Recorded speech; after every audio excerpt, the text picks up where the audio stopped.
All right, I'm going to go over the sulfate ion Lewis dot structure. Now, if you are in my IB class or another higher level class, do not watch this video. This is following year 1 rules only for Lewis dot structures. So the sulfate ion is SO4 with a -2 charge. So make sure you review naming if you do not remember what all your structures are. Remember, 8 always reminds you that it has the standard level of oxygen. Again, that standard level changes for every one of your elements. So sulfate standard level is 1 sulfur to 4 oxygens, and that gives it a -2 charge. Okay, so determining the central atom, you go by number of gaps. When I look at sulfur and oxygen, they both have 6 valence electrons, so they both have ability to have 2 bonds, either 1 double bond or 2 single bonds. So then your other rule comes into play, least electronegative. And since our electronegativity goes from the least of francium to the most of fluorine up in that fashion, we know that oxygen is more electronegative than sulfur.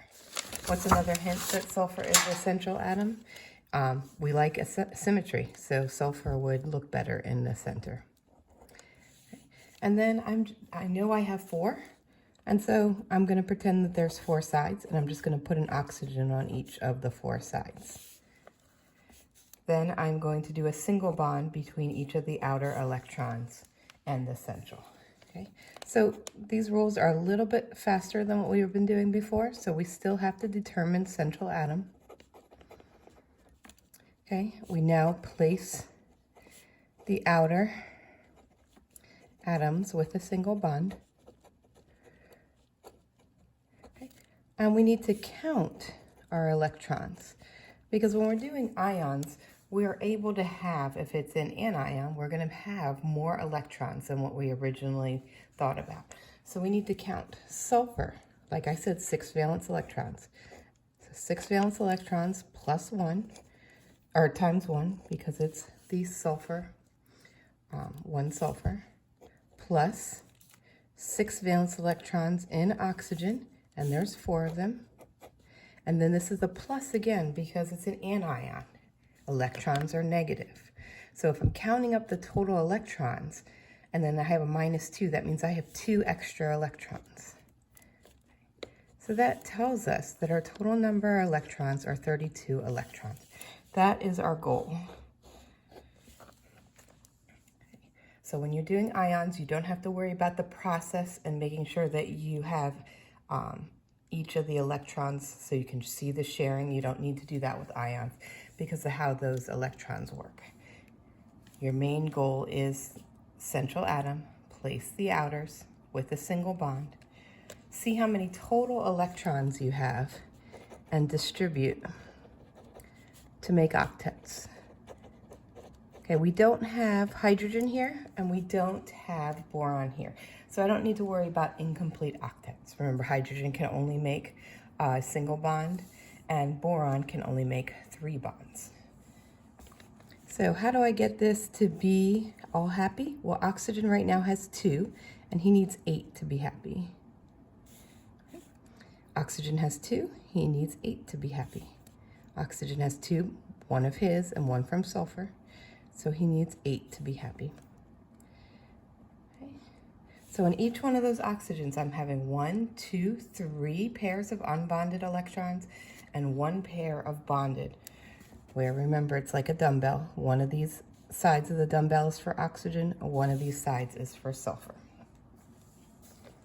All right, so now let me see, I needed 32. How many did I actually end up placing? 2, 4, 6, 8, 10, 12, 14, 16, 18, 20, 22, 24, 26, 28, 30, 32.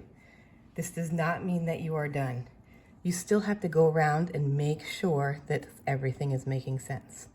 Octets wise, okay, your valence numbers can be, we'll check them in a second, but first, distribute to make octets, 2, 4, 6, 8, and sulfur, 2, 4, 6, 8.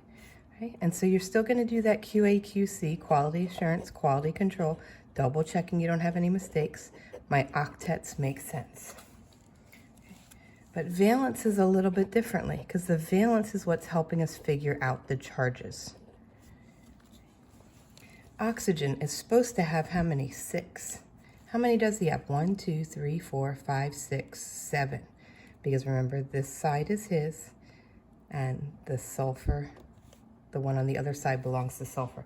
So it looks like he has 7 valence electrons. So he has 1 extra electron. So I'm going to put a little minus there, saying that he has 1 more electron. Electrons are negative.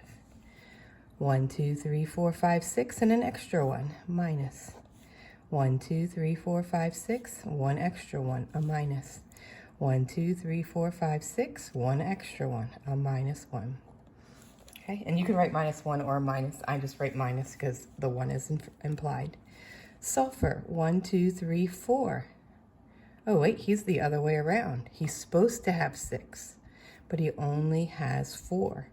So he actually has 2 positives. He is short 2 there.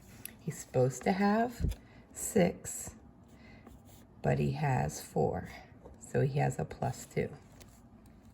Okay, that's sulfur. So if you want to see it in math form. Oxygen's supposed to have 6, but he has 7 electrons. Electrons are negative, so that's why that's on the negative side. Okay, and so he's a -1 for the oxygens. Okay, so now I've distributed my charges around. Okay, and so that was step 6. And now I see if it makes sense. I have a +2 and a -1. How many times? 1, 2, 3, 4. And what's that? +2 minus 4 minus 2. Okay, matches. That's our check for number 6.